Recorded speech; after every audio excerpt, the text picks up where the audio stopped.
नमस्कार, मी महेश पाटील, सुस्वराज्य प्रभात आणि आपला घाटकोपर संपादक. आपल्या भेटीसाठी आलेला आहे. ह्या आठवड्यात काय विशिष्ट नवीन गोष्टींचे आपण आढावे घेणार आहोत. सध्या महाराष्ट्राची परिस्थिती फारच बिकट आहे.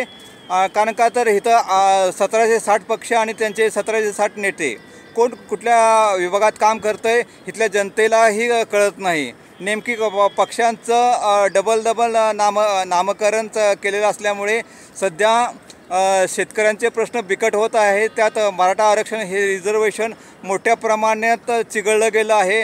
आणि ह्यात स्वर्गीय विलासराव देशमुख यांनी सांगितलं होतं आर्थिक निकषाच्या ह्याच्यावरच हे आरक्षणाचा प्रश्न सुटू शकतो. आणि हेच गोष्ट बाळासाहेब ठाकरेंनी पण सांगितली होती.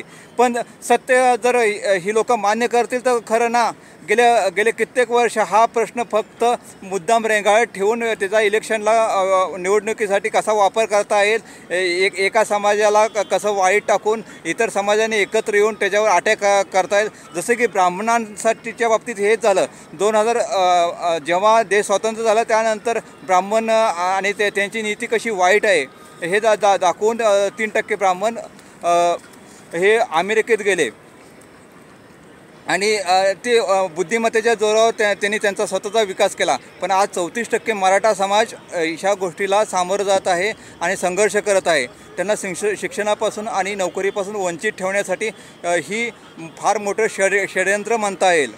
आणि ह्या षडयंत्राला आज देशाची 75 वर्षानंतर परिस्थिती बदललेली आहे. आणि ह्या बदललेल्या परिस्थितीला काही आगस्ताळेपणाचं वातावरण करून काही लोक आपल्या पोळ्या कशा भासता येईल यासाठी राजकीय परस्पर हेतूने काम करत आहेत.